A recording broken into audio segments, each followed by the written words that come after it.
चूड़ा कर्म अथवा मुंडन संस्कार क्यों विषय पर जीव विज्ञान यानी कि बायोलॉजी में उपलब्ध प्रमाणों एवं आध्यात्मिक कथाओं में उपलब्ध विवेचन के आधार पर मैं आज अपने विचार आपके सम्मुख प्रस्तुत कर रहा हूं।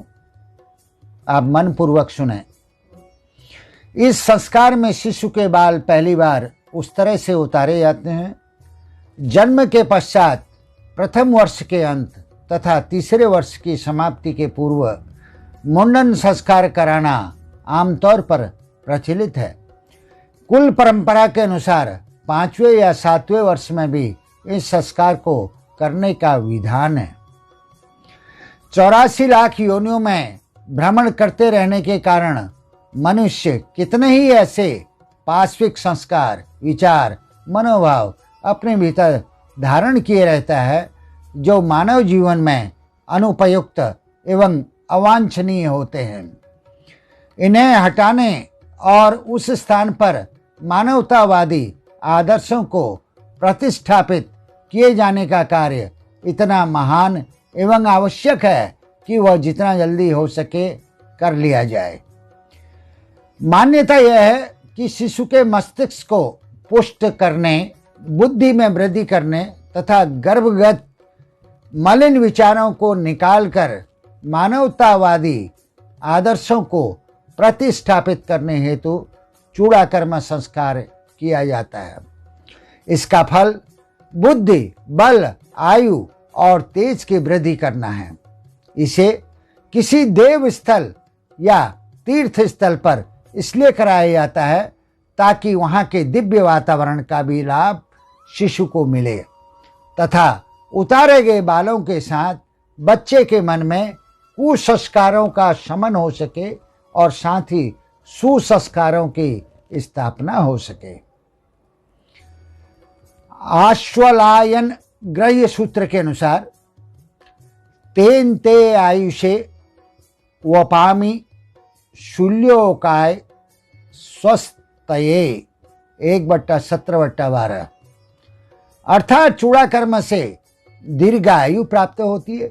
शिशु सुंदर तथा कल्याणकारी कार्यों की ओर प्रवृत्त होने वाला बनता है। वेदों में चूड़ा कर्म संस्कार का विस्तार से उल्लेख मिलता है। यजुर्वेद में लिखा है, निवर्त याम्यायुषे अन्नाध्याय प्रजननाय रायस पोषाय सुप्रजास्त्वाय सुवीर्याय 3/63 अर्थात हे बालक, मैं तेरी दीर्घायु के लिए, तुझे अन्न ग्रहण करने में समर्थ बनाने के लिए, उत्पादन शक्ति प्राप्ति के लिए, ऐश्वर्य वृद्धि के लिए, सुंदर संतान के लिए एवं बल तथा पराक्रम प्राप्ति के योग्य होने के लिए तेरा चूड़ा कर्म अथवा मुंडन संस्कार करता हूँ। उल्लेखनीय है कि चूड़ा कर्म वस्तुतः मस्तिष्क की पूजा अभिवंदना है।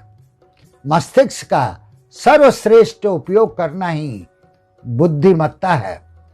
शुभ विचारों को धारण करने वाला व्यक्ति परोपकार या पुण्य लाभ पाता है और अशुभ विचारों को मन में भरे रहने वाला व्यक्ति पापी बनकर ईश्वरीय दंड और कोप का भागी बनता है।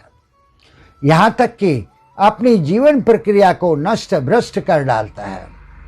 अतः मस्तिष्क का सार्थक सदुपयोग ही चूड़ा कर्म का वास्तविक उद्देश्य है।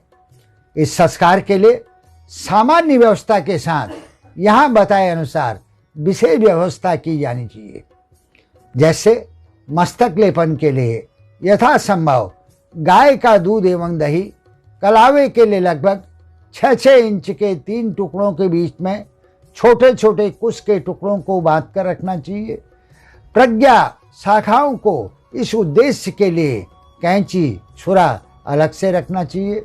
उन्हीं का पूजन कराकर नाई से केस उतरवाना चाहिए। बालक के लिए मुंडन के बाद नवीन वस्त्रों की व्यवस्था रहनी चाहिए। बाल एकत्र करने के लिए गूथे आटे या गोबर की व्यवस्था रहनी चाहिए।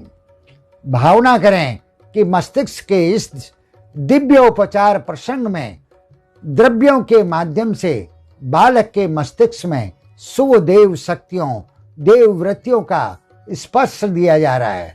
अशुभ के उच्छेदन तथा शुभ की स्थापना का कार्य स्नेह प्रेम के आधार पर ही किया जाना चाहिए। त्रिशिखा बंधन, ब्रह्म ग्रंथि बंधन, विष्णु ग्रंथि बंधन, रुद्र ग्रंथि बंधन, छुरा पूजन, त्रिशिखा कर्तन, नवीन वस्त्र पूजन, मुंडन कृत्य, शिखा पूजन, स्वस्तिक लेखन आदि जैसी कड़ियां भी चूड़ाकर्म संस्कार से जुड़ी हैं। मित्रों, इस संपूर्ण वाचन के उपरांत चूड़ाकर्म संस्कार क्यों विषय पर प्रस्तुत मेरी कथा यहाँ पर समाप्त भी होती है और मैं अपने विचारों को विराम देता हूँ। मित्रों, चूड़ाकर्म संस्कार विषय पर मैंने अपने विचार आपके साथ साझा किए। मुझे विश्वास है कि आपको ये विचार अत्यंत रोचक और उपयोगी लगे होंगे। आपसे अतएव मेरा अनुरोध है कि आप मेरे YouTube चैनल को लाइक, सब्सक्राइब और शेयर जरूर करें। आपका बहुत बहुत आभार।